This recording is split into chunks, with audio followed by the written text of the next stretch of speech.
আপনি এখানেই থাকবেন, চিন্তা করবেন না, এরা আপনার ক্ষতি করবে না। পরে হয়তো আপনাকে প্রাইভেট সেলে দেওয়া হবে। আচ্ছা ঠিক আছে বস। আমাদের এই ভাইকে কোনো ঝামেলায় ফেলো না। উনি একজন গুরুত্বপূর্ণ অতিথি, যতটা সম্ভব ওনাকে সাহায্য করবে। আরে বাহ। ওয়েলকাম ব্রাদার, আল্লাহ আপনার মঙ্গল করুন। ধন্যবাদ ধন্যবাদ। Hello hello, high high, hello. আমি আমি খুব জলদি কিছু জিজ্ঞেস করব, খুব ছোট করে, তবে খুব জলদি। বলুন। ধরুন যারা কারাগারে এই সমস্ত তারযুক্ত বাদ্যযন্ত্র বাজায় তাদের জন্য কি বিশেষ কোনো ছাড় আছে? না তো। তাহলে প্রত্যেকটা ওয়ার্ডে সবসময় কেন ব্যান্ডের একজন করে থাকে? উদাহরণস্বরূপ যদি বলি, একজন বেহালাবাদক কেন নেই? কিবোর্ডিস্টও থাকতে পারে।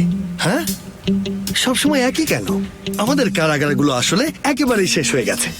কিন্তু এটাতে তো কোনো সংরক্ষণাগার নেই ভাই। হ্যাঁ, আমিও তো তাই বলি, এটা তো কোনো জাদুঘর না। আপনারা এটাকে লোকগানের আসর বানিয়েছেন। আমাদের এই ধরনের চিন্তা থেকে বেরিয়ে আসতে হবে, এটা একদমই ঠিক না। এই যে ভাই, আপনার অপরাধটা কি? আমার অপরাধ হলো ভালোবাসা। কয়েদি ভাই আমার মৃত্যু পর্যন্ত ভালোবাসা। ভালোবাসার জন্য দুজনকে খুন করেছি, আর আরেকজন গুরুতর আহত।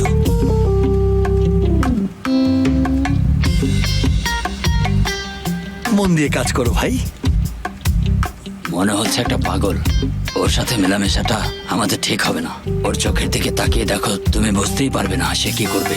ওকে আসলে আমারও খুব ভয় করছে। হ্যাঁ। সঙ্গুল, হ্যাঁ আমি কি তোমার সাথে আসবো নাকি কি করব? ওহ, তুমি চাইলে আমরা দুজনে একে অপরের হাত ধরাধরি করে যেতে পারি। ফুল, চকলেট এগুলোও সাথে নেই, চলো। সদরুদ্দিন কেমন আছে আমিও জানতে চাই। ওর ব্যাপারে এত কৌতূহলী হওয়ার জন্য কি যোগ্যতা আছে? সঙ্গুল, তুমি আবার শুরু করেছো।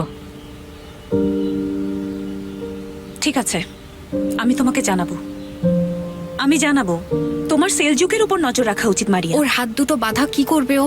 একবার দূর থেকে দেখতে পেলেই হবে, ভেতরে যাওয়ার দরকার নেই। মারিয়া, তুমি কেন আমার কথা বুঝতে পারছো না? বাবা এখনো আমার উপর রেগে আছেন। আমাদের দুজনকে একসাথে দেখলে ব্রিজ থেকে নিচে ফেলে দেবেন। উফ, তুমি এখানে থেকে এই বিষয়টা হ্যান্ডেল করো। কি করব আমি সেলজুককে নিয়ে? কি করব আমি? কিছুই করবে না, চুপচাপ আমার জন্য অপেক্ষা করবে, ওকে? Bye bye সঙ্গুল। আচ্ছা, দেখা হবে।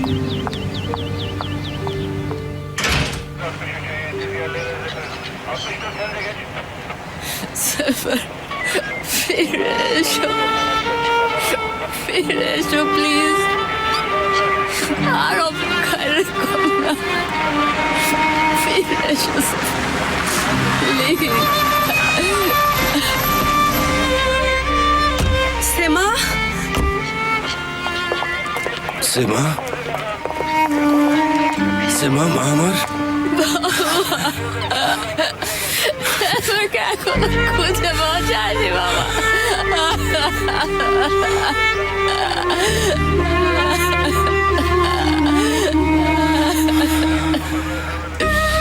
কিভাবে হলো এটা?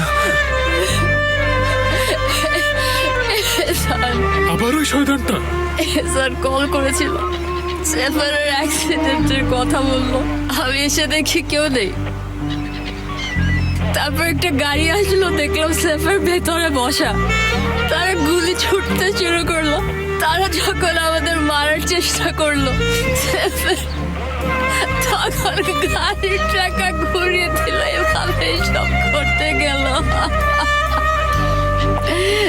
নিজেকে সে বিসর্জন দিয়েছে যাতে ওরা আমাদেরকে মারতে না পারে। বাবা, আল্লাহ তোকে ক্ষমা করবে না আদিল, ধ্বংস করে দেবে তোকে।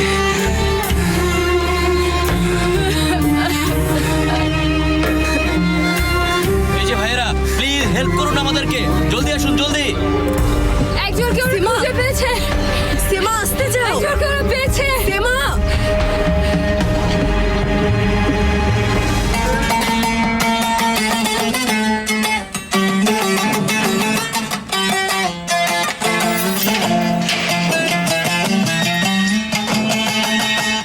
মোস্তফা কারাইল, হ্যাঁ, আপনার গেস্ট এসেছে। ওহো, আমি মাত্রই এখানে আসলাম।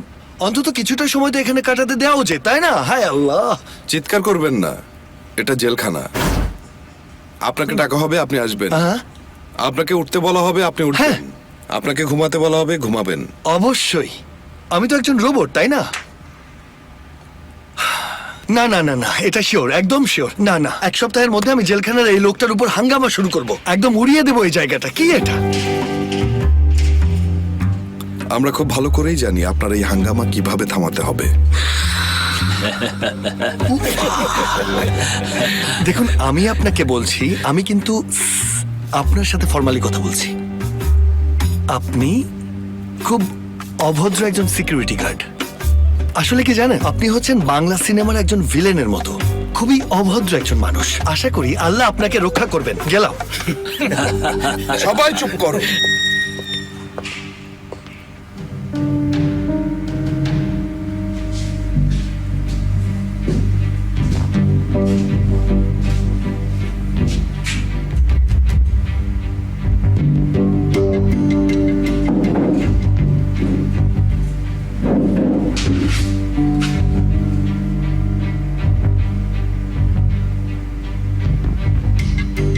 কেমন আছো?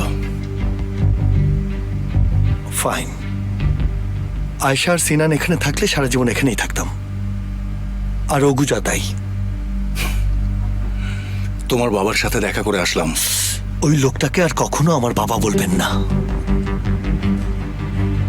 আয়শা তোমাকে ধোকা দিয়েছে, সে এটা ভাবছে।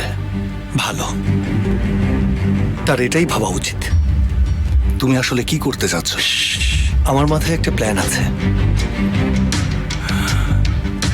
তুমি ওই গার্ডকে দেখতে পাচ্ছ যে আমাদের পেছনে আছে? তার নাম হলো ওসমান। এহসানের সাথে তার কথা হয়েছে। সে তোমার ভেতরের খবর জানার চেষ্টা করবে, সাবধানে থেকো। আর আরেকটা কথা, আদিল এটা মনে করে যে তাকে তোমার দরকার। খুবই ভালো, তার তো এটাই ভাবা উচিত।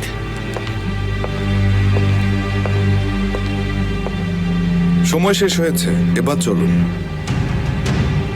কোনো কিছুর দরকার হলে আমাকে জানাবে। আপনি কোনো চিন্তা করবেন না স্যার, আমরা খেয়াল রাখবো।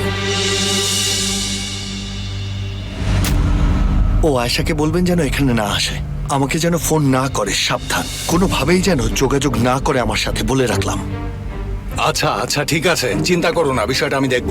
সাবধানে থেকো।